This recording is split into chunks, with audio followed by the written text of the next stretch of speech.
It's a beautiful spring day here in Maine. The sun is shining. So where am I? At a strawberry field, of course. It's finally strawberry season in Maine, so I'm gonna pick some berries to bring home.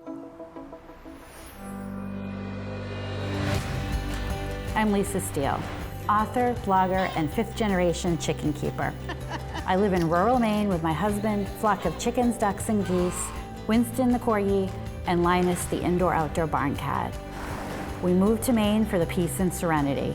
We wanted a simpler life and to step back in time where there are still corner stores and your neighbors still know your name. Welcome to my farm.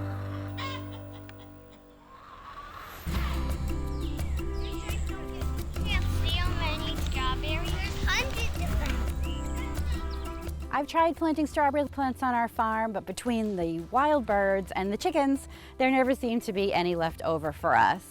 So I'm here at Truergy Family Farm in Levant this morning, where they have pick your own strawberries. It's always fun to spend a morning outside once the weather warms up, and I've been wanting to make strawberry shortcake and some delicious homemade strawberry lemonade for a while now. So I'm excited it's finally strawberry season, because there's nothing like fresh, local, hand-picked berries.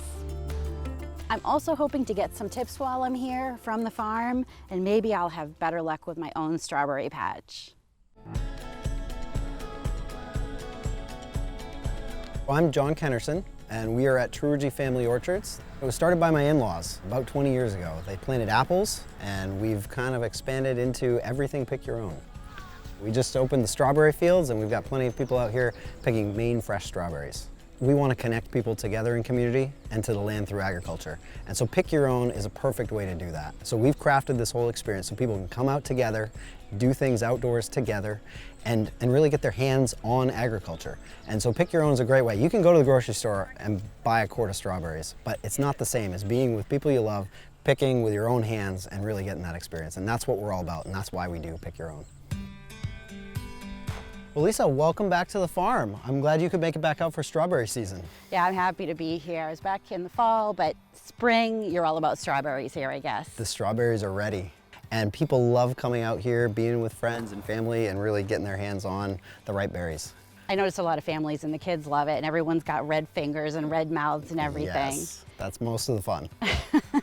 Our focus is on creating great experiences for families. Okay. And so we've got everything someone needs. So they can come without anything. We've got the carriers, we got baskets, we've even got fresh donuts. Yeah. That makes it good. So yeah, everything you need is here. And of course, we've got these beautifully manicured fields with all the right berries. It's really early in the season still. I see a lot of green berries, and we just had snow on the ground.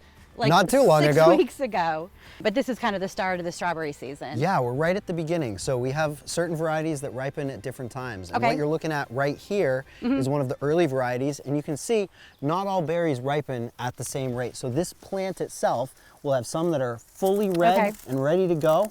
Like that one right there. Like that's perfect. See how it's red all the way through? Right. It's even getting red on me. But the same plant has some that are completely green and white, and these will ripen all the way. So the way it works is first it goes from green to white, and then that white starts to turn red, starting at the top, and then the last part to turn red is right at the tip. So you want berries that are like this, red all the way through. Is there a special way to pick a strawberry, or you just kind of twist and break the stem? If you find one that's ripe, you want to grab it back at the stem and hold it, pinch the stem, and pull from there. And that nice pop, and it leaves that on there. Otherwise, you want to grab the stem because you don't want to squish the berry. Right. They're kind of delicate. Right, they are. So we've had a fairly dry spring so far. Yeah. Do you have to water the strawberries? We do, and the way we do that is we have drip tape that runs under this black plastic. So we've got the black plastic to keep weeds down, and then the drip line runs underneath, and it slowly waters the plants when we need it to, and it keeps it all under there. And where does the water come from? We have an irrigation pond right on the other side there. Very nice. So the black plastic, I would assume, also helps the berries start to grow and ripen earlier? Yeah, it really serves three functions. The black plastic keeps the weeds down so that the plants are able to grow.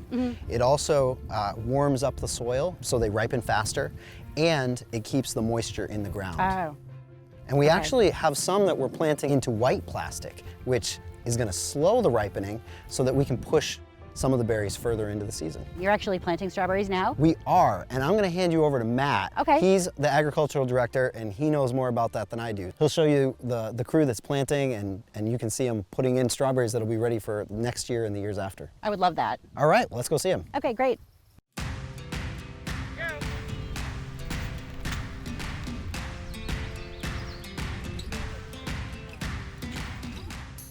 Hey, Matt. Hey, how are you? John told me you are the one to talk to about planting strawberries. I have not had really great luck growing them on our farm, so I need some tips. Yeah, well, I would say strawberries are probably the hardest fruit to grow. Really? Yeah, because they're kind of a sensitive plant. Okay. And it's really important to do it just right. And we're at the stage right now where we're putting in these new plants. These are what you would call bare root strawberries. Okay. And so you have the crown and you have the roots. And the most important thing is to get the plant planted so that all of the roots are covered right about to there. So we want to have good soil contact. So I can show you if you like. Sure. All right. Yeah, so you've got holes here spaced out. So this is my system. Okay. I lay it down on the plastic, and then I put my planting bar on it, and I actually push it into the soil. So I guide it with this hand, push it with this hand, right into the soil like that. And then I make sure I pack the soil really tight around it. And after that sits for a few days, it'll start to come up with nice green leaves on it. Wow. Do you want to try one? Sure. Okay.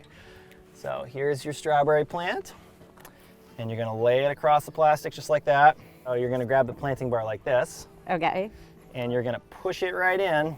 And then we'll guide it into the hole right down in. Good. Great.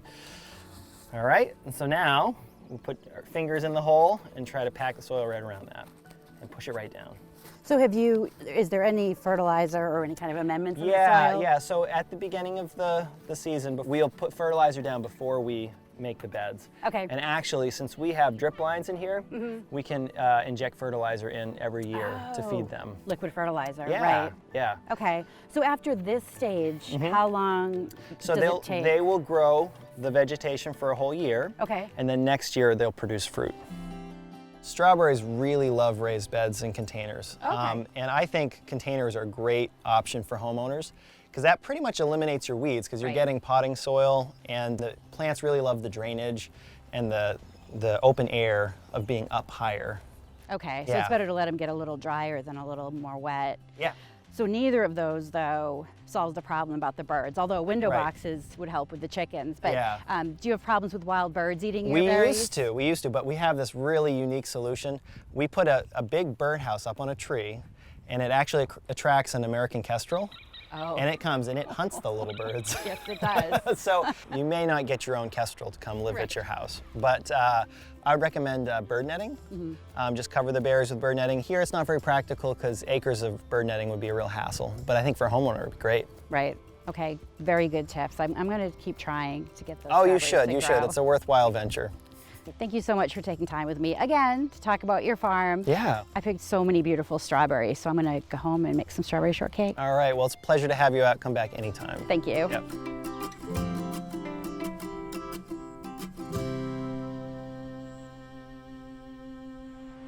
I don't think you're really baking unless you get flour everywhere.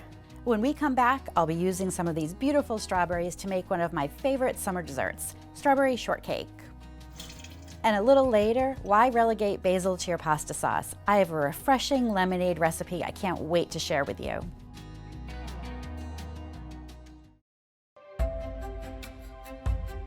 We have a fun tradition that was passed down from my husband's family. When he was little, his mom would often make strawberry shortcake for dinner. Not as dessert, but for dinner. So I think that's what we're gonna do tonight.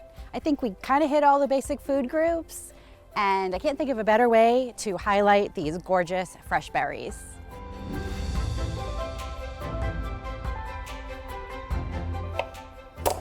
To get started, the first thing I'm going to do is get some strawberries macerating in a bowl. Macerating is really just adding some sugar to the berries. It brings out the juices and makes them easier to smash. So I always like to get that started first and let them sit while I'm making the biscuits. I don't like to waste anything, so these tops I'm gonna put in a bowl and I'm gonna save them for the chickens. I might have been a little generous cutting the tops off, but I'm gonna do something fun with these later that the chickens are going to love. just gonna add these to the bowl, and then I'm just gonna mash them up a little bit. Depending on how fresh they are and how sweet they seem, I'll add maybe a tablespoon of sugar, see how that goes. But it really depends on the time of season and how fresh the berries are, or how sweet you want your shortcake to be. I like to smash them instead of slicing them. I just think it gives the shortcake more rustic look and texture, but I don't want them to be completely pulpy. I want some chunks still in there. Add a little bit more sugar.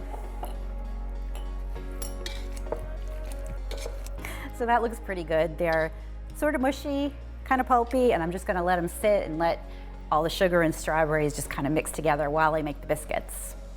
These biscuits are really easy to make. I think they go really well with the strawberries because they've got a little substance to them.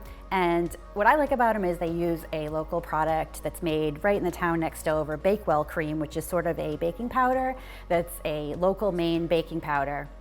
And if you can't find Bakewell cream, you can absolutely substitute baking powder in it, but it makes really super fluffy, high biscuits. So first I'm going to mix my dry ingredients. So I'm gonna start with 4 cups of flour in my bowl. I don't think you're really baking unless you get flour everywhere. And it's always best to spoon it into your cup and then level the top off instead of scooping your cup into the flour because it can compact it. With these, it's not super important because this isn't really heavy duty baking, but when you're baking, it's always a good idea to measure your flour accurately. So there's 4 cups of flour. Next, I'm going to put in 4 teaspoons of the Bakewell cream. And as I mentioned, you can use baking powder as a substitute instead. And then 1 teaspoon of salt and 2 teaspoons of baking soda. Then I'm going to add a stick of unsalted butter. And at this point, I'm going to use my pastry cutter to just mix the butter in and get it incorporated into the dry ingredients.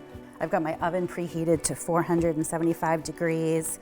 It takes a while to heat up, so if I preheat it when I start my biscuits, usually by the time I have the dough done, the oven's ready. All right, that's all mixed in pretty well. Now I'm going to add my wet ingredients. So I have a 1.5 cups of milk. I'm just gonna pour that in. And then I've got some vanilla bean paste. Vanilla bean paste is sort of like liquid vanilla extract. I'm gonna add about a teaspoon, but it's thicker and it has the flecks in it like a vanilla bean would, so it's a lot cheaper than buying vanilla beans, and it gives you those really nice flecks of vanilla that a bean would, that the vanilla extract doesn't give you. You don't get that alcohol taste from it, and I really like the flecks. I'm just gonna stir this up a little bit into a nice dough. This is sort of a wet dough, kind of sticky. I usually end up just using my hands to mix it at this point, and you really don't want to overmix it because you don't want it to get tough. So I just mix it just till the flour and other dry ingredients are incorporated. And we're not rolling it out or anything, so you don't have to worry about having it be a consistency that would roll well. You can see it's just sort of a sticky kind of dough. All right, that looks good. So now I'm just gonna take a quick break, wash all this off my fingers, and get ready to measure out my biscuits. So I've got my baking sheet, and I'm going to scoop out the biscuits with an ice cream scoop. It's just easy and I won't get my hands dirty again. So this is going to make hopefully maybe about 8 biscuits. And since they are more rustic, you don't have to really worry about them being perfect. These biscuits are going to rise considerably, maybe a little smaller than tennis ball size is kind of the size I'm going for. So now I'm going to put them in my preheated oven for 5 minutes, then turn off the heat, leave them in for another 5 minutes, and they're gonna be done.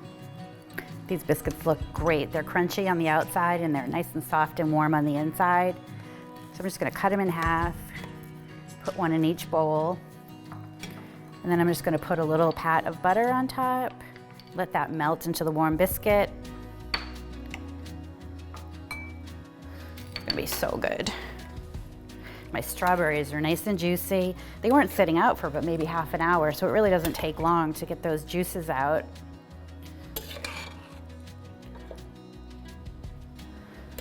A nice spoonful of strawberries on each one.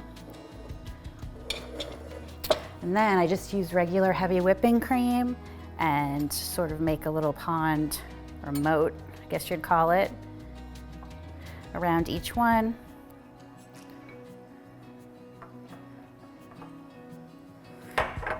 And then I'm just gonna put a little fresh basil leaf on top just because I happen to have them, and it'll add a little pop of color. And I actually like the combination of the savory basil and the sweet strawberries together.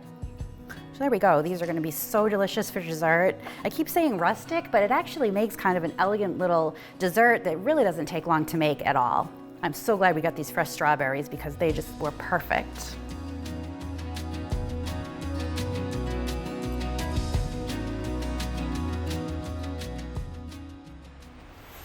Basil is one of my favorite herbs to grow. Traditionally paired with fresh tomatoes and mozzarella or made into pesto, it also pairs really well with strawberries. This strawberry basil lemonade is the perfect sweet, savory tart thirst quencher on a hot day.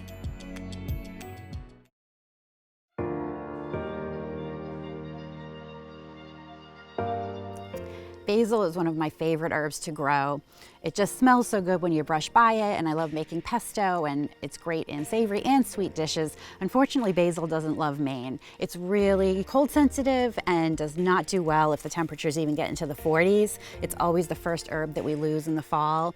So I like to plant it in containers so I can bring it inside overnight and then bring it back outside if I plant it in early spring, definitely after the first frost. The seeds are teeny, so they're kind of hard to space out, but they don't need to be planted very deeply, maybe just a 1/4 inch under the soil. And then I'll cover them with a little bit more soil, water them, and then they're gonna start sprouting in about 1 to 2 weeks. After they sprout, they're gonna be planted way too close together because you want the adult plants to be maybe 2 to 4 inches apart. So I'll go through and thin them, but of course I'm gonna save the thin seedlings for the chickens. The chickens love basil. They have basil in their own herb garden, and I have some plants in our kitchen herb garden to make sure that I always have enough basil for cooking that the chickens can't get at. Culinary herbs are one of my favorite things to grow. You don't need a lot of room to grow them. In a garden this size that you can have just on your back patio like I do, you really can grow enough herbs to use in your cooking. I have things like parsley and thyme that I use a lot. I have mint in here, some sage, got pineapple sage, and of course I have some basil. This garden up here is protected from the chickens, so this is what I do use in our cooking, but the chickens have their own herb garden with some of the similar herbs. Things like parsley are really good. They have a lot of vitamins and nutrients for the chickens, and basil is great for immune system and respiratory health, and it also makes for really nice orange egg yolks. So I definitely share my basil with the chickens. Basil is generally thought of as a savory herb, but it also pairs really well with sweet things like strawberries. It's such a warm day, I think some lemonade will be great. So I'm going to snip some of this basil and bring it in the kitchen and share my recipe for strawberry basil lemonade. Why make regular lemonade when you can make this savory sweet treat?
When I come back, I'm going to show you one of my chicken's favorite summer treats. Come on, chickies. I've been saving these tops all day for the chickens. They really love them. Chickens are naturally attracted to the color red, and they're also a great source of fiber and vitamin C, lots of nutrients. They're an antioxidant, so I love sharing the strawberry tops with the chickens. It's another way not to waste anything, and it's a nice free treat for them that they love. Instead of just giving the chickens strawberry tops in the summer, when it's really hot, I love to make them frozen strawberry ice pops. Chickens don't like to drink warm water, so it's really important to keep their water cool in the summer. Putting the water dish in the shade helps, of course, but so does adding some of these frozen ice pops to their water.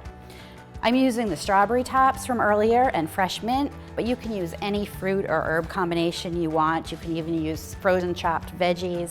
Mint is a really beneficial herb though. Not only does it help keep rodents and flies out of the coop, which is why I have it planted all around my chicken coop, it also helps with digestive and respiratory health and is an antioxidant, as are the strawberries.